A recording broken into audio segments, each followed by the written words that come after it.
సంఘాన్ని ఆనాడు సంఘానికి అధ్యక్షుడిగా ఉన్నాడు. ఏపూర్ వీరభద్రం గారు సంఘానికి జనరల్ సెక్రటరీగా ఉన్నాడు.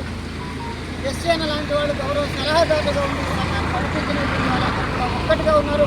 వీరెవరు కూడా ఆందోళన పడాల్సినటువంటి అవసరం లేదు.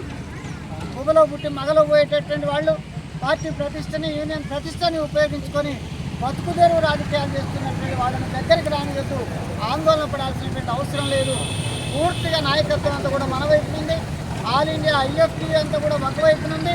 ఆంధ్రప్రదేశ్ కానీ తెలంగాణ కానీ ఒకళ్ళిద్దరు ఎవరో ఏరేసినట్టుగా ఒకళ్ళిద్దరు వచ్చి మేము యూనియన్ అని చెప్తే వాళ్ళు 4 రోజులు కూడా నిలబడేటటువంటి వాళ్ళు కాదు. అలాంటి వాళ్ళకి అవకాశం ఇవ్వకండి. మనందరం ఐక్యంగా ఉన్నాం. ఇవాళ పార్టీలో కూడా చాలామంది ఉన్నారు. చారు మజుందార్ ఈ రాష్ట్రంలో, ఈ దేశంలో ప్రపంచం గర్వించదగ్గట్టుగా మొత్తం విప్లవోద్యమ నిర్మాతగా ఉన్నాడు, నక్సల్బరీ నిర్మాతగా ఉన్నాడు. చారు మజుందార్ చేసినటువంటి పొరపాటుతో చారు మజుందార్ కూడా పార్టీ నుంచి దూరం అయిపోయిండు. ఆయన కూడా ఒంటరి అయిపోయినట్టు మీకు తెలుసు. ఒకనాడు మరి కొండపల్లి సీతారామయ్య కావచ్చు, సత్యమూర్తి కావచ్చు, పెద్ద నాయకులు మావోయిస్ట్ పార్టీకి, పీపుల్స్ వార్ పార్టీకి, రాడికల్స్కి పునాదిగా ఉన్నటువంటి వాళ్ళు చేసిన తప్పులతోటి వెనక్కి నెట్టివేయబడ్డారు. పుల్లారెడ్డి లాంటి వాడు ఒక సిద్ధాంతాన్ని సృష్టించి ప్రతిఘటన పోరాటం నిర్మించినటువంటి ఆయన, ఈ ప్రాంతంలో తిరిగాడినటువంటి ఆయన, కొన్ని నిర్మాణ తప్పులతోటి ఆయన కూడా వెలివేయబడ్డటువంటి చరిత్ర ఉంది.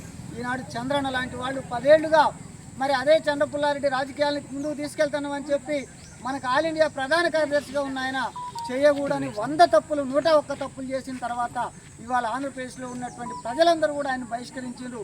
మన పార్టీ కూడా ఆయన పక్కన పెట్టింది. ఆయన ఏం అతీతుడు కాదు, పుల్లారెడ్డి గారి కంటే గొప్పోడు కాదు, సీతారామయ్య కంటే గొప్పోడు కాదు, సత్యమూర్తి, చారు మజుందార్ కంటే గొప్పోడు కాదు. అలాంటి వాళ్ళు తప్పులు చేస్తే చరిత్ర చెత్త కుప్పల్లోకి పోతారు. వాళ్ళని పట్టుకొని ఇక్కడేదో పార్టీ అని చెప్పేటటువంటి వాళ్ళు, సంఘం అని చెప్పేటటువంటి వాళ్ళు పనికొచ్చేటటువంటి వాళ్ళు కాదు. ప్రజలకు, కార్మికులకు ఎవరికి పనికొచ్చేటటువంటి వాళ్ళు కాదు. అలాంటి వాళ్ళని 1 గంట కనిపెట్టండి. ఐక్యంగా ఉన్నటువంటి మన యూనియన్ వెనుక నిలబడండి.